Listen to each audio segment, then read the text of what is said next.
এই মাসে কোরআন নাজিল করার মাধ্যমে রমজান তো সম্মানিত ছিলই, রোজা তো সম্মানিত ছিলই, কিন্তু এই কোরআন নাজিল করার মাধ্যমে আল্লাহ রাব্বুল আলামিন এই রমজান মাসকে আরো সম্মানিত করে দিয়েছেন। সুতরাং আমরা যদি রমজানের রোজা রাখতে পারি, রমজানকে আঁকড়ে ধরতে পারি, তাহলে কোরআনের বদৌলতে, কোরআনের বরকতে আমরাও কি হয়ে যাব? দামি বান্দা হিসেবে গণ্য হব। যেমন বাজার থেকে 70-80 টাকা গজের কাপড়, যে কাপড়টা আমি পরিধান করি, এটা একবার হাতে লাগে, একবার নিচে পড়ে থাকে, বিভিন্ন জায়গায় থাকে, কোনো এটাকে কেউ সম্মান করে না। কিন্তু সেই 70 টাকার গজের কাপড়টা যখন কোনো একটা কোরআনের প্যাকেট হয়ে যায়, অর্থাৎ গিলাফ হয়ে যায়, তখন কোনো ইচ্ছা তো নয়, অনিচ্ছাকৃতভাবেও যদি সেই 70 টাকা গজের কাপড়টাও পায়ে লাগে, কি করি? সাথে সাথে চুমু খাই। অথচ একই কাপড়, 70 টাকা গজের কাপড়ে, যেটা আমি পরিধান করি, কিন্তু এই কাপড়টা আজকে কোরআনের সাথে লাগার কারণে কি হয়ে গেছে? সম্মানিত হয়ে গেছে। আমরাও যদি কোরআনের সাথে লাগতে পারি, কোরআনের রঙে নিজেকে রাঙ্গাতে পারি, তাহলে আল্লাহ রাব্বুল আলামিন আমাদেরকেও দামি করে নেবেন। এই কোরআন এটা কার কিতাব?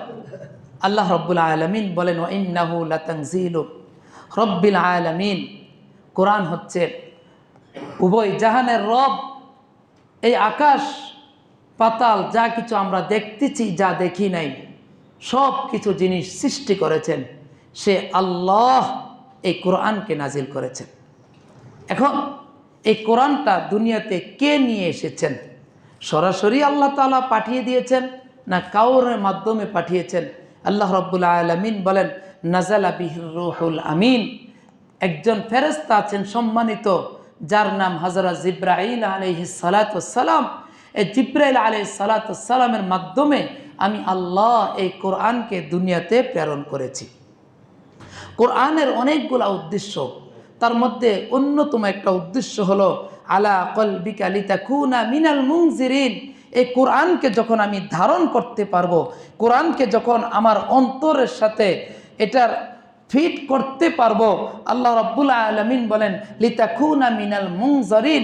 এই কোরআনই ভিতর থেকে আমাকে সতর্ক করবে, কোরআনই আমাকে ভিতর থেকে জাহান্নামের ভয়কে জাগ্রত করে দিবে। আল্লাহ তাআলার ভয় এই কোরআনে আমাকে জাগ্রত করে দিবেন। এই কোরআনের অন্যতম একটা উদ্দেশ্য হচ্ছে এটাই, যে কোরআনকে যদি আমি ধারণ করতে পারি, কোরআনে আমাকে একটা গুনাহের কাজের দিকে আমি ধাবিত হচ্ছি, ভিতর থেকে কোরআন বলবে, এই আমি তোর ভিতর কোরআন আছি, এই গুনার দিকে যাসনি, আমি যাব না। অর্থাৎ কোরআনে বারবার আমাকে সতর্ক করবে।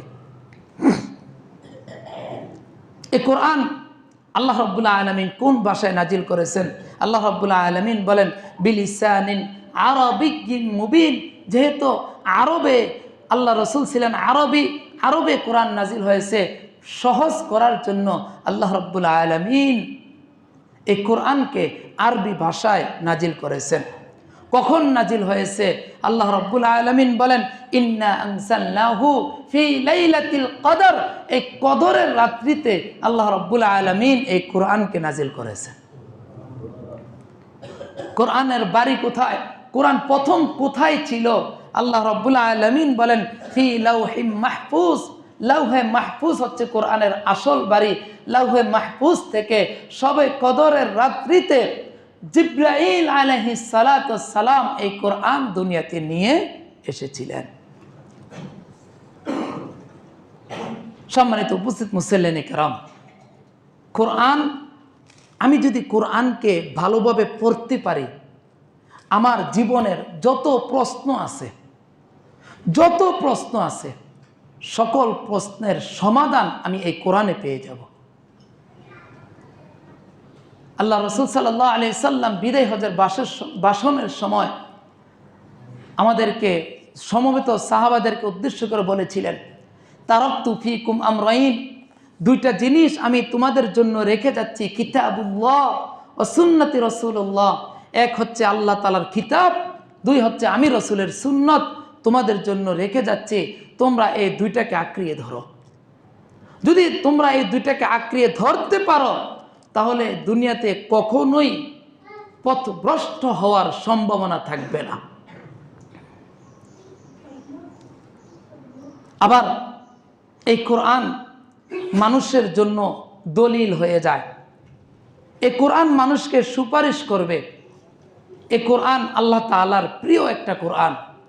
যেমন হাদিসের মধ্যে পাওয়া যায়, আল্লাহ রাসূল সাল্লাল্লাহু আলাইহি সাল্লামের ভাষায়, আল কুরআনু আহাব্বু ইলাল্লাহি মিনাস সামাওয়াতি ওয়াল আরদি ফিহিন্না, আল্লাহ রাব্বুল আলামিনের নিকট কোরআন আসমান এবং জমিন এবং আসমান এবং জমিনের মধ্যে ফিহিন্না যা কিছু আছে সব কিছুর চেয়েও বেশি উত্তম মহব্বতের জিনিস হচ্ছে কোরআন।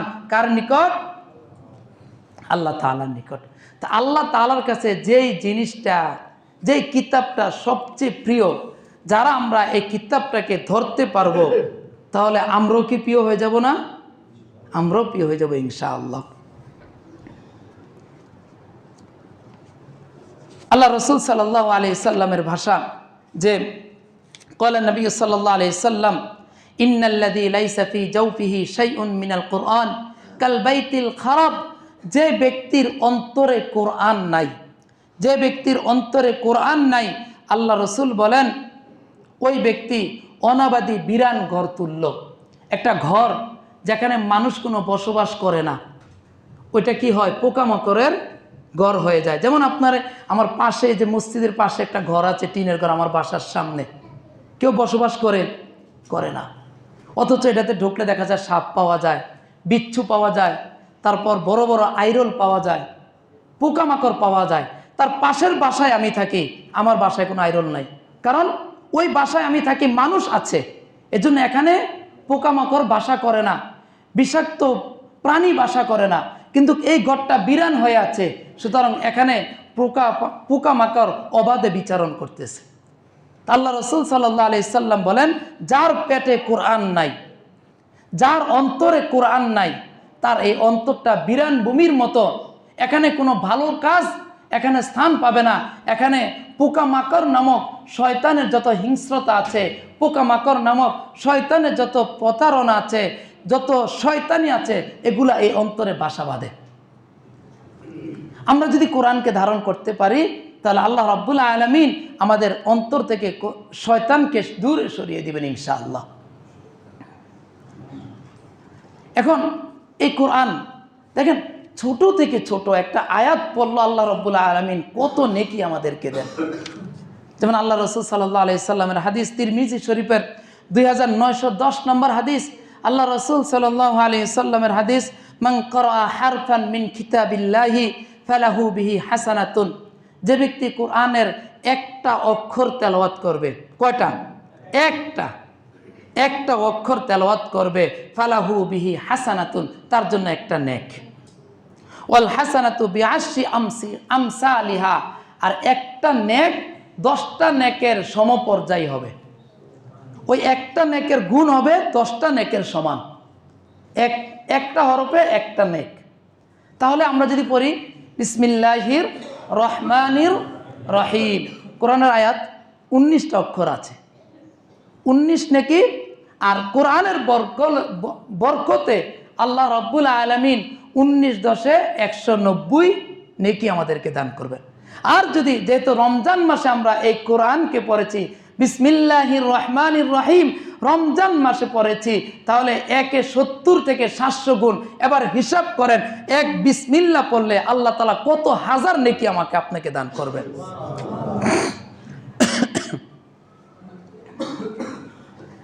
যেমন আল্লাহ রাসূল সাল্লাল্লাহু আলাইহি সাল্লাম হাদিস, লা আকুল আলিফ লাম মিম হারফুন বান আলিফু হারফুন ওয়া লামুন হারফুন ওয়া মিমুন হারফুন।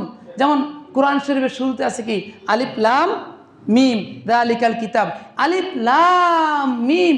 আল্লাহ রাসূল বলেন, কোনো ব্যক্তি বলল আলিফ লাম মিম, আলিফের জন্য 10 নেকি, লামের জন্য 10 নেকি, মিমের জন্য 10 নেকি, কত নেকি পাইল? 30 নেকি পেয়ে গেল। আর যদি এটা রমজান মাস হয়, সর্বনিম্ন 3 × 7 = 21, 270 নেকি। আর যদি 70 থেকে 700 গুণ আল্লাহ তাআলা বৃদ্ধি করে, তাহলে কত হাজার নেকি, কত সময় লাগলো? আলিফ লাম মিম, 1 সেকেন্ড সময়। 1 সেকেন্ডে কয়েক হাজার নেকি আল্লাহ রাব্বুল আলামিন আমাদেরকে দান করছে। এই কোরআন, এই কোরআনকে আমাদের শুদ্ধ রূপে পড়তে হবে। শুধু পড়তে হবে না, শুদ্ধ রূপে পড়া ফরজ। কি ফরজ? এই যে নামাজ পড়তে আমরা এসেছি, এটা ফরজ না? এটা ফরজ কিনা? এ ঠিক তদ্রূপ কোরআন শুদ্ধভাবে পড়া এটাও ফরজ। আল্লাহ রাসূল সাল্লাল্লাহু আলাইহি সাল্লামের হাদিস, রব্বা কারিউন বিকুরআনিল কারীম বিকরাল কুরআন ওয়াল কুরআনু বিলা'না। কত মানুষ এমন আছে যারা কোরআন পড়ে, তাদের কোরআনের তো কোনো লাভ হয় না, উল্টা এই কোরআন তাদেরকে অভিশাপ দেয়। কি দেয়? অভিশাপ দেয়। কারণ আমি কোরআন ভালো করে পড়তে পারতেছি না। এখন আমরা অনেক সময় অনেক যুক্তি দেই যে হুজুর কোরআন শিক্ষা করি নাই, আল্লাহ মাফ করব। এই কথাটা আমাদের প্রায় অনেকের মুখের কথা, খুব সহজভাবে বলে দেয় কোরআন শিখতে পারি নাই, আল্লাহ মাফ করব। কেন? আপনার কি এখনও শিখার বয়স নাই? এখন ইচ্ছা করলে পারা যায় না? আপনি এমন নিত্য নতুন অনেক কিছু এখন শিখতেছি না আমরা অনেক কিছু প্রত্যেক দিন। তাহলে এত কিছু শিখতেছি, তাহলে কোরআনটা কেন এখন আমরা শিখতেছি না? কোরআনটা কেন এখনো আমরা শিখতে পারতেছি না? কারণ কোরআনের প্রতি আমাদের অবহেলা চরম পর্যায়ের। মনে করছি এটা আল্লাহর কিতাব, এটা কি দরকার?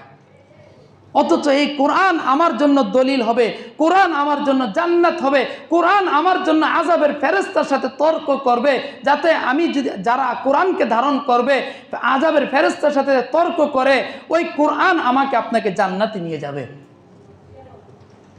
কিন্তু কোরআনের প্রতি আমাদের বড়ই অনীহা, শিখতে চাই না।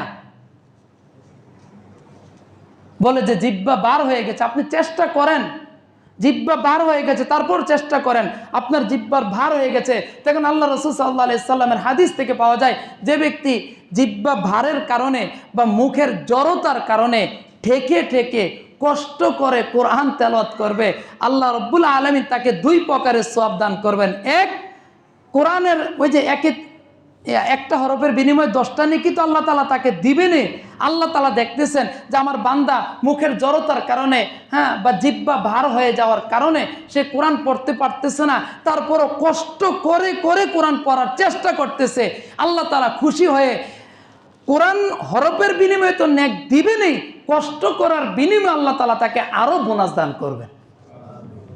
সুতরাং আমরা যারা বলি যে মুখে জড়তা চলে আসছে, এজন্য কোরআনকে এক ছেড়ে রেখে দিলাম, না, এটা আমরা করব না। কোরআন যতটুকু পারি চেষ্টা করে করে এক আয়াত হলেও ঠিক আছে, এক আয়াত হলো, আমি পুরো পারতেছি না অথবা আগে শিখি নাই, আমি চেষ্টা করি আর আঙ্গুল ধরে ধরে পড়ি আর আল্লাহর কাছে বলি, আল্লাহ কোরআন পড়তে পারি নাই, পড়ার চেষ্টা করতেছি, আল্লাহ তুমি আমাকে কবুল করো। বলা তো যায় না যে হাফেজ খুব সুন্দরভাবে কোরআন পড়তেছে আর আমি তেমন সুন্দরভাবে পড়তে পারি নাই, কিন্তু কোরআন পড়ার চেষ্টা করেছি, এই চেষ্টার বদৌলতে আল্লাহ রাব্বুল আলামিন ওই আলেমের চেয়েও আমাকে বেশি সম্মান দিতে পারেন না? যে আলেম কোরআন পড়ে আমল করে না, তার চেয়েও আল্লাহ রাব্বুল আলামিন আমাকে বেশি সম্মান দিতে পারেন। তো সুতরাং কোরআনকে ঘরের তাকের উপর ফেলে রাখবেন না, এটাকে দৈনিক কিছু কিছু করে পড়েন। এখন তো আমাদের যেটা হয়ে গেছে, আমরা মোবাইলের প্রতি এতটা আকৃষ্ট হয়ে গেছি, টিভির প্রতি এতটা আকৃষ্ট হয়ে গেছি।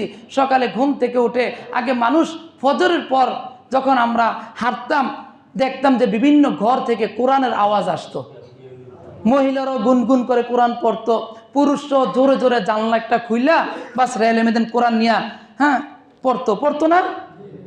কিন্তু এখন সে কোরআনের আওয়াজ পাওয়া যায় না। ফজরের পর হয় ঘুম, নচেত বাস চা দোকানের আড্ডা, নচেত মোবাইল। পুরুষ যে অবস্থা, মহিলার একই অবস্থা। অথচ আল্লাহ রাব্বুল আলামিন বলছেন, যে জাতি কোরআনকে আঁকড়িয়ে ধরবে আমি আল্লাহ সেই জাতিকে সম্মানিত করে দিব। যেই জাতি কোরআনকে দূরে ঠেলে দিবে আমি তাদের উপর সমুদয় আযাব তাদের উপর আমি নিক্ষেপ করব। এই যে আমাদের এত হানানি, এত বিদ্বেষ, এত অশান্তি আমাদের কেন? কারণ আমরা কোরআন থেকে দূরে সরে গেছি। সম্মানিত উপস্থিত মুসলিম کرام, আল্লাহ রাসূল সাল্লাল্লাহু আলাইহি সাল্লামের হাদিস, আল্লাহ রাসূল সাল্লাল্লাহু আলাইহি সাল্লাম একবার আবু হুরায়রা রাদিয়াল্লাহু তাআলা আনহুকে উদ্দেশ্য করে বললেন, ইয়া আবুল হুরায়রা, হে আবু হুরায়রা, তাআল্লামুল কুরআন, তুমি কোরআন শিক্ষা করো।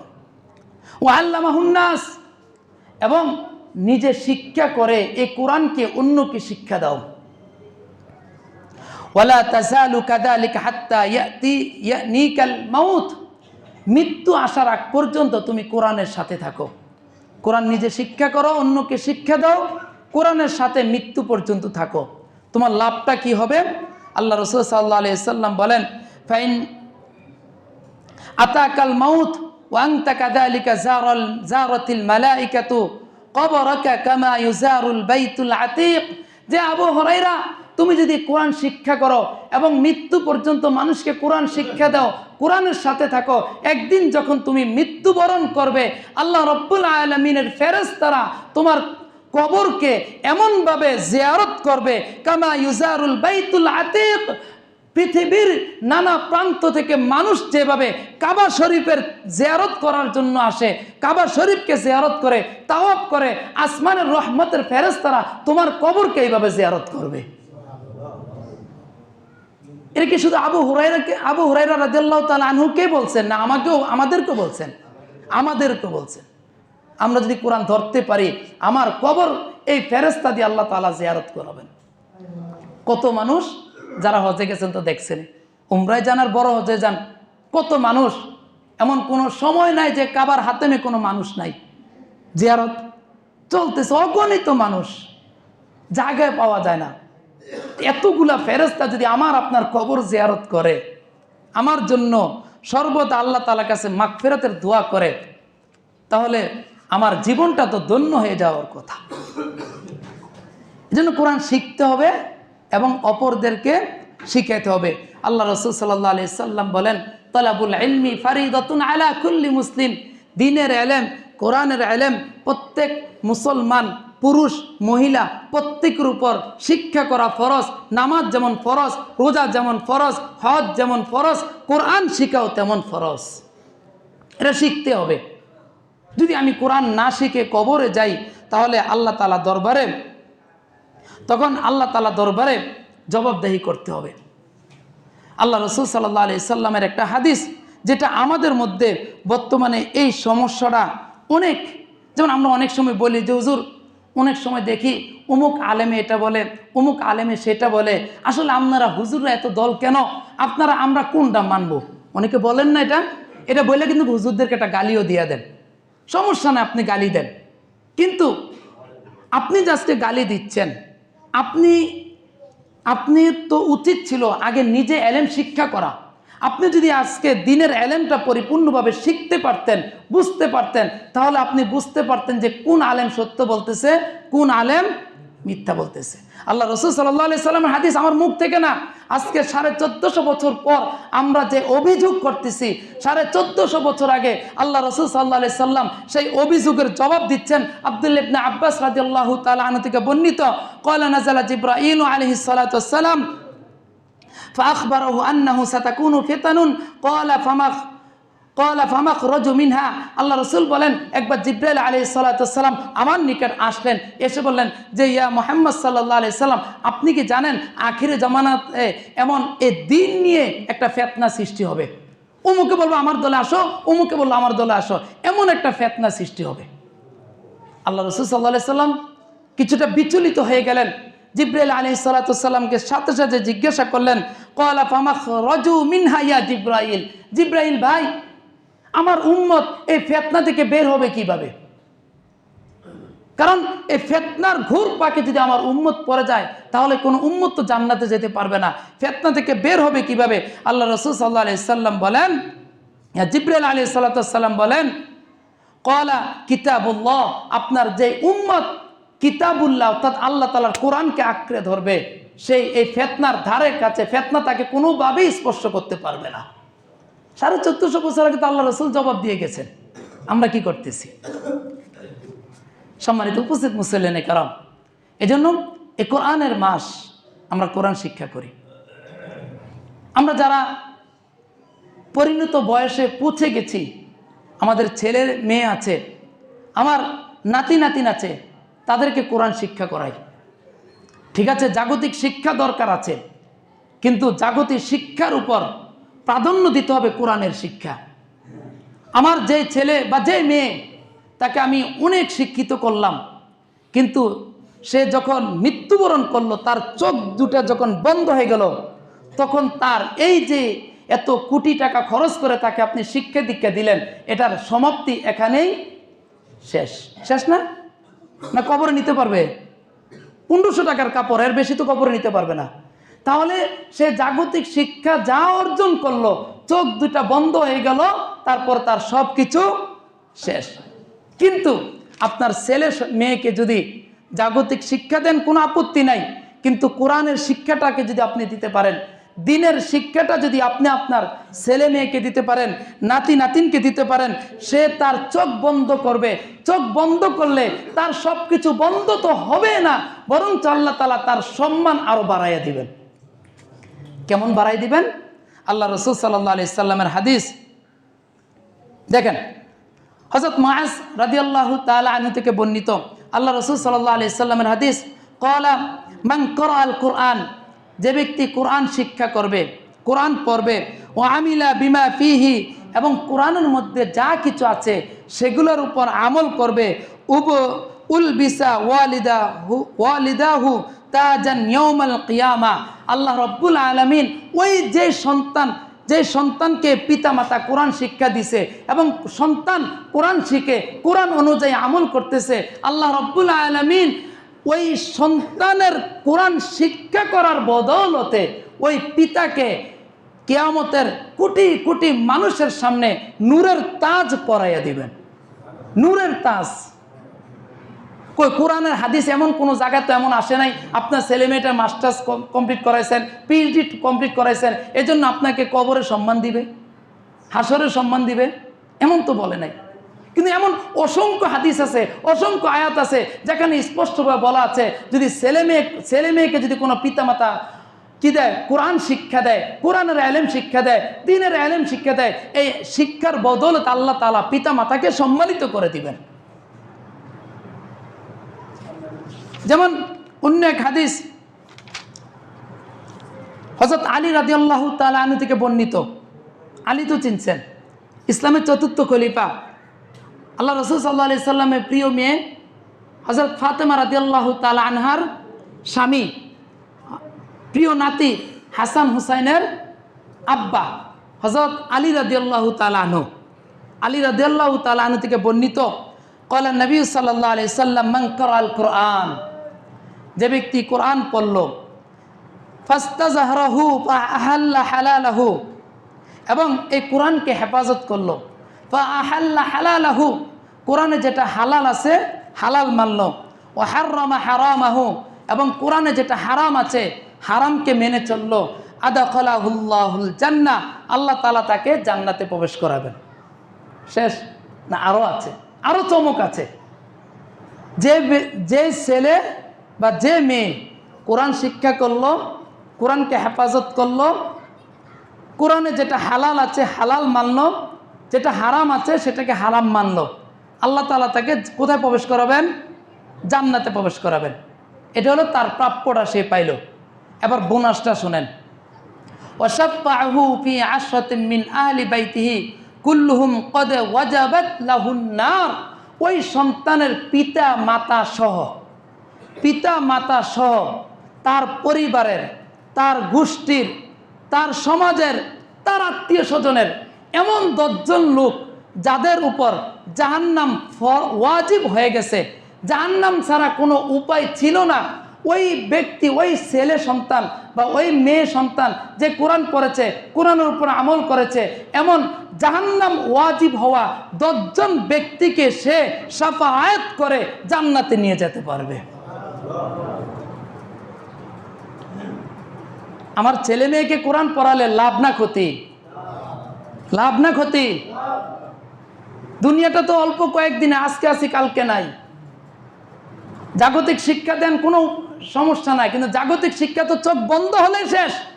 কোরআনের শিক্ষা দেন, চোখ বন্ধ হলে আপনার সম্মান আল্লাহ তাআলা বাড়াই দিবেন। কত বাড়াবেন? অন্য এক হাদিসের মধ্যে আছে, আল্লাহ রাসূল সাল্লাল্লাহু আলাইহি সাল্লাম বলেন যে কিয়ামতের ময়দানে হাফেজকে বলা হবে তুমি পড়তে থাকো, সে পড়তে থাকবে এবং বলতেছে তুমি পড়ো আর উপর দিকে ওর অর্থাৎ সম্মানের সিঁড়ি বাইতে থাকো, সে পড়তে থাকবে, সম্মানের সিঁড়ি বাইতে থাকবে, যতক্ষণ সে পড়তে থাকবে যেখানে গিয়ে তার পড়া শেষ হবে সম্মানের সিঁড়ি তাকে ওই পর্যন্ত পৌঁছাইয়া দিবেন। এজন্য আমরা যারা পরিণত বয়সে চলে গেছি, বাবা হয়ে গেছি, দাদা নানা হয়ে গেছি, মা হয়ে গেছি, আমরা কোরআন শিখতে পারিনি, কিন্তু আমাদের ছেলে মেয়েকে কোরআন শিক্ষা দেন। ভাই বিশ্বাস করেন, আপনি এখানে ওই যে মুর্দার খাটে শুবেন আর আপনার ছেলে বা আপনার নাতি আপনার জানাজাটা পড়াবেন, দুনিয়াতে এর চেয়ে সৌভাগ্য আর কিচ্ছু হতে পারে না, এর চেয়ে সৌভাগ্য আর কিছু হতে পারে না যে আমার ছেলে আমার জানাজা পড়াচ্ছে, আমার নাতি আমার জানাজা পড়াচ্ছে। মানুষ অনেক কথা বলে যে কোরআন পড়লে মাদ্রাসা পড়লে খাইব কি, আমি তো বলি যে মাদ্রাসা পড়লে খাইব কি না খাওয়ার অভাব নাই। আপনি দেখেন আমাদের মসজিদে আমাদের এলাকা আমাদের গ্রামে 4টা মসজিদ আছে, আশেপাশে মসজিদগুলো আছে, প্রত্যেকটা ইমাম সাহেব মুয়াজ্জিন সাহেব আছেন, তাদের পরিবারে খোঁজ খবর নেন। আপনি কোটি টাকা কামাই করেন, আপনার ঘরে শান্তি নাই, 10,000 টাকা 8,000 টাকা বেতনের চাকরি, তাদের ঘরে শান্তির অভাব খোঁজ নেন না। টাকা কামাই করলে শুধু শান্তি আসে না, শান্তি আসে কোথায় থেকে?